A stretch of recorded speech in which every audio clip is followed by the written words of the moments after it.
Venez avec moi à la découverte du tout dernier établissement hôtelier de Kpalimé, l'hôtel Lina La Coquette. L'hôtel Lina, un hôtel haut de gamme de 3 étoiles.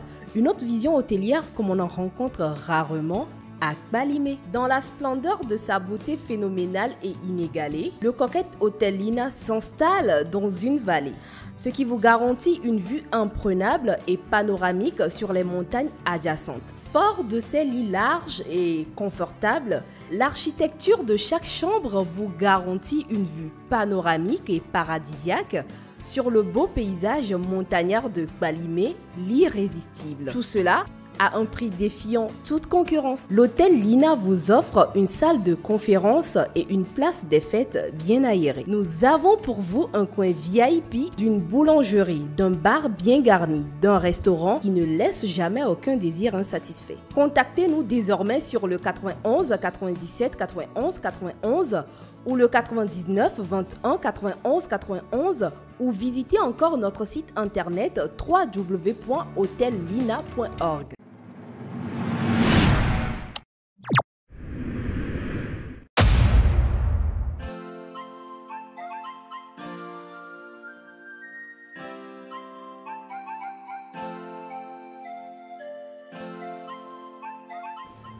Le cas où tu l'as non, il n'y a que le problème, le seul moment.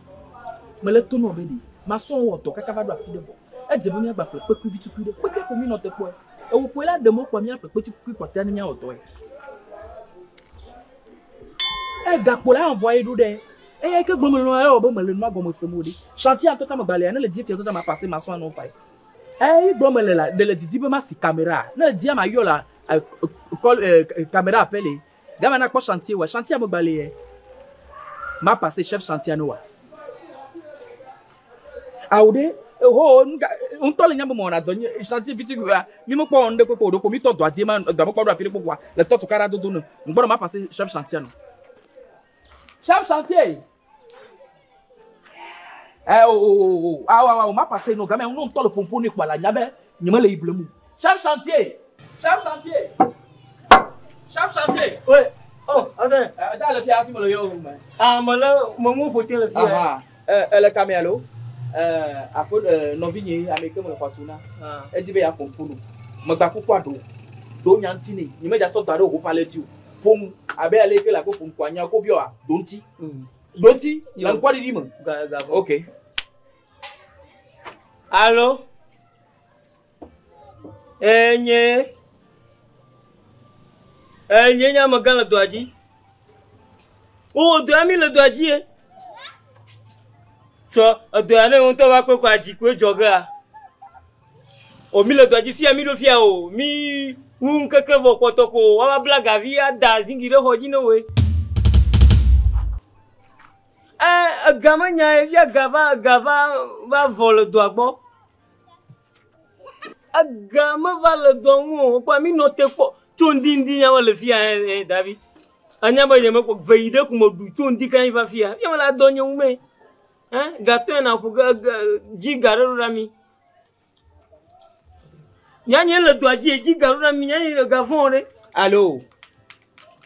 Le point où il voit le lait, kaka va nous passer chef chantier pour nous le titre non mo. Lequel Ferraya chava vo, Ferraya chava. E ko be atira to bo kwa ko ko ni. Afumpo na Ferraya cha. Oh. Oui, allô, ça. Qui sont là?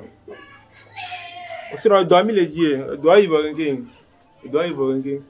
Afin que le on poto gavi, e ga pour so ra ko ya ple gavi kwa mi o dala. Nka enyawa ko poto ga ça e ga ko poto la so ra kwa. Sinon no bivo ya. Bivo. C'est ça. Ga ko poto. Allô. Te gbere gaji. Allô. Aha, do to nyo bo wa bon ko le sema. Aha, Ferrari akudo chef chantier ibo nya le sema. What on le réclamer ou bo a honu vide. So iso ya le so garuda sima komi plenyi mo te din na de kanu. Toka ne le gbo transfert afia kwa ma so wa cha bo kanu. Na mo le to wa jile wa joma ye do vivina.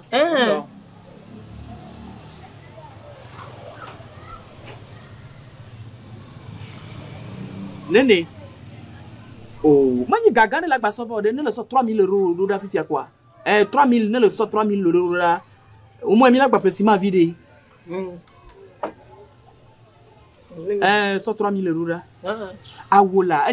Le problème, il sort 2000 $. Peu n'ennemi le chapou. Mais donc, ah, Mido là, le gavi vide. Mido côté chaînage, je vois. Ah. Non, vigne les nids. Ne me les a tout non. Il est le cantonnier. Je somme sur le bois balai, le dos, voilà. Et tu le veux pour le film. Oh, c'est pas du film. Hein? Oh, c'est pas du film. Mais on a film. Dernièrement, d'autres que le loum a fait le chantier ou a dit. Ma gavana ne m'a pas tassé chantier à nous. Ma gavana ne m'a pas tassé chantier à nous. Ma gueule d'oignon d'arriver le chantier à dire quoi. Et vous voyez. Troyons âmes. Et ils arrivent. Dormir en gloire, c'est si le va dormir en là. Galava. On va couper.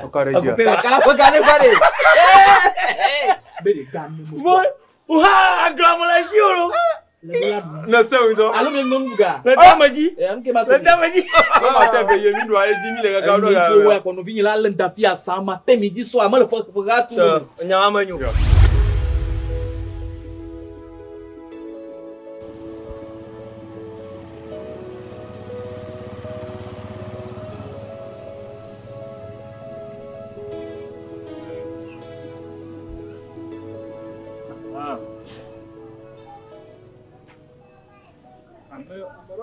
Tous les pieds à haut. Amenez les pieds, amenez les pieds. Carrément tous les pieds. Amenez les femmes. Agole les pieds. Amenez les pieds. Ah, oh. Allez, tu m'as. Va. Baba. Dogova. Comment tu pourras le cœur? Ah. Voilà, mais va. Besoin. Yo, le cœur, Miladi. Mais on le voit tous les filles. On m'y a sur là.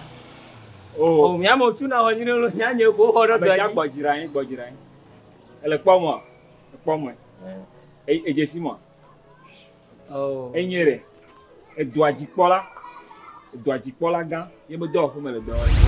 Maga. Mais le druid dit pas. Un druid dit pas là. Il me doit fumer le doigt.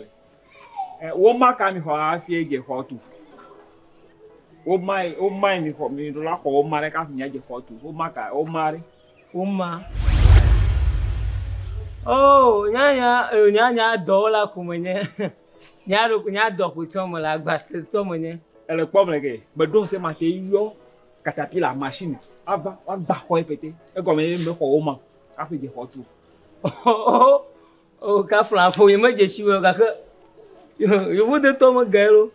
Aga. Yo vou de ole gabi mi o ga nyile. Mi o nya be dume ye. Ka ke mi o na. Yo mo de. Wa dum na mi le ga yo. Mo de kede. Mayo am docteur no. Yo. Docteur me no docteur. Me le vou de ya va fia. Nya le bleku mo nya akwa. Nya se be do bo no ona yin halu. Yo. Yo ka ba ka na ma. Mo gbon na me. Ya be ko me re. Nya mi an re do ametaji. Kaka me yo mi ya ba po kaka tu do. Ah. Le nyame nyame se. Yo ya ba ko. Be ha to ha bo ka. Le ko fu na ka ba. Ma gbura ni. Allô? Au Ghana, dans le monde, bon, dis moi, Mano, yeah. Allô? Antonio. Va, donc, Amadeva, yo, doit dire pour là, mimo, Wagbanlo, à la mode du bona. Américain est bona. Aha. Yo. Mi va kaba, mi va kaba, faut quoi dire, mon bona, abecha yanu ka omena mi baka ba do le ke bele do nyawalo le ko yo no maka nko abecha ko nyebe do ka mala mo nya nyebe gbo le do le ke bon ko la mo yo no amon to gbona lo nko la anya mo nko nko o mo ko le ke nko re mo nyenye do to Encore un cojo comme là, cocu, il y a au fille comme. À mon doigt, tant que pas. Oh, oui. Nga onyi jojo fia. Oh, Amazro. quoi, il n'a pas mais. Apoto. Na dogba. Lego ba hogbe. Ifonyare. Nyefo. E wole khotule ge. Enye. Mere ko o maka mi hoga pele khotule ge. Mara ku makami. Enye duaji polaga. Ebe do pe ye mecho. Ye mo la dole. Ita nke jojo. Ebe ba ma po mai mi hoga pele khotule ge. Eja bo khona o ma fi tuna ho. Homa. Menya. Ma como fia la gbona ma. Comme si tu as le vitukure. Quoi le question me bidje fia ma yo caterpillar. Wa fa gben. Ma Fa fia. mo ko mo. Ma fia to ayo. Uma ma anton ha levi tu pide. Wa ho ble wo fofoni. Fifi adi. La ko ko woni. Comme fia gbona bedi. Anyi gba mi player. Mi ve ho homa le fia ogbo. Nyama nyama yin na nyi le jobla lake. Wo ble we. Wa comme fia san gba no. E savo. E fu ko rejo butu ho ile ka.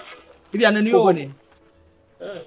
Gen ni le fia ne na o ma yo pete e kwa me be yo fo yo na de be pénalité me le gbe soso me ka fe je ko tu e ata wa ko dareji wa ko ga wa Pénalité. Yin da ga. o pete Ye maka. zoro de base ma gbolo na se ta na o ma e fia na o ya na o ma na te 1,000,000 de ka ka fia o ma Nuka. Maka. Ama ma fia fia onye fia. Cho. O ma vi tu kui ma na le pa agba la pete ibo ma jiko. ame ja o bele wala ma cho ma fa ge de nyom ya ma fi mi le tutopo yo bele fo le chonde ne machine aba do ga je ko gba kwa Amaga ho ya nyale ble. Wo ble wo. Lebe maka pénalité. Agba ho ya mu. bele o ko na o ma Homa ka lebe nka pénalité. Ego wenye penalty la ko penalty. Ade ba yo kuna. Yema agrebe ba drenia. ya me va fe gere ge o me yi fo me va Amaga didi bika fia meladi. Agba mo nya. Gato mo nyo. Enye chef essentiel fi. Ma so nyo we yo. Ma to ma va so bikiru Ngoti mo to ni ore. Nka onye. Na ni enyi ga nya ma teto. Million mo hona no fi nya ba nyi gbanyi fi ya. Le nya no ni o kana na ma. Wo ble we. Million ni le bo fi ya. ame ja ele ho tu o ye gate me nya bo ko na o ma fi tu na ho Ma we la de no mo ni mo fi ha fi anto de kwa mo nya nde popo wa ka wa nyi ga mo me bito. ko pe ge lo me yi lo Wa ga bia lo ko me ba. me ko pe To de no mo ni ma po pénalité on ka. De no mo ni wo ble. ame ja o bele me bere e lo la ho da se di o ma ka fe atu ko le ge me ko o ma Ma so. Donc a o mo nya nde pe so ni on dia. Oh, nyanya re ko na nya mba ona do. ya kwa me ge o tu ho le me ho da se ri o ma re ge a tu ho Ore ino ho tugare ho da se yo ma wa won to. Atu ho e.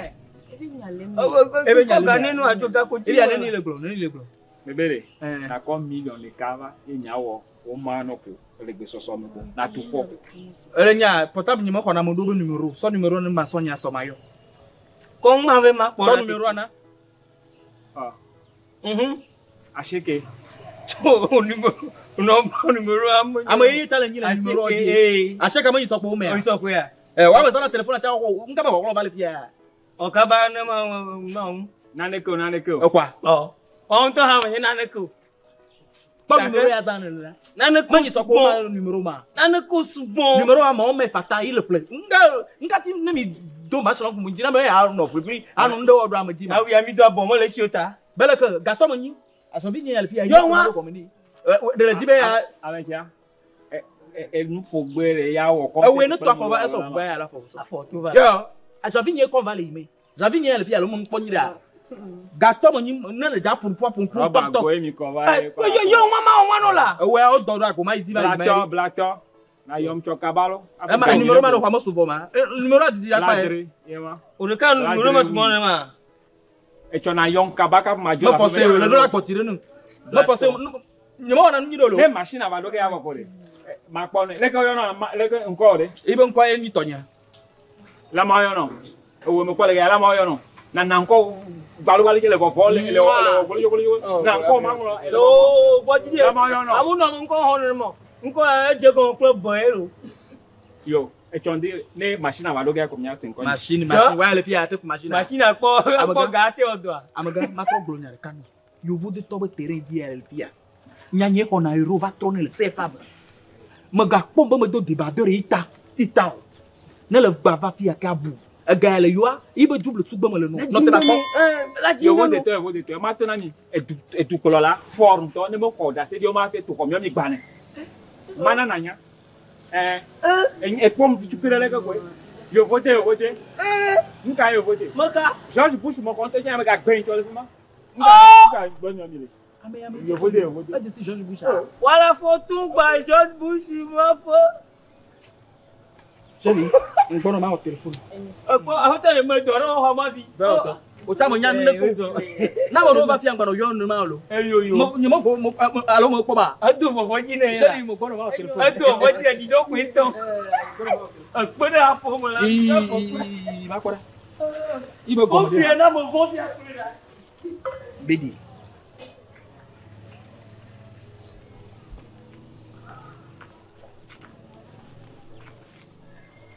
Allô? Quand tu as le phone idea. Leke, fafa le mia le nida. Mbedi, anya gali va kode chantier azilo. Anya toto va kodilo. Le nyabe fio ho dame do la chantier wa de kadi le point me quoi. No vigne boti de ma glono. Me tourne bedi, a me de confiance me ni le terrain ya no. Nde pepe que la jokwa. Enu atona tinye, o dona fio ho ran pe, nyima nyama gbalo, fio ho dame do dam. Obe chantier a connaît le fia, ani gba ya be mi plea. Obo mo ko autorisation pour te planifier bon. Laisse konya. Obo mo ko autorisation. B le dollar autorisation, la penalty. Ah, il m'a dit, ah mais ailleurs non fiat, je me suis entendu de pénalité. Pénalité, obe le dollar pénalité. Ne la pénalité à le dollar autorisation. Ne la autorisation à tiens, on a toi, tu vois, il m'a mis mon roi, au beau lac, on va sonner quelque part, on la sort au poulava panois. Moi, yoga, garde cacolo, moi, yoga, garde. Eh ben 8 millions 500 000 quoi, vous venez me go sur na charge que quoi, vous là au droit. Vous me tourner be yang bavon be, nyan to 9 millions.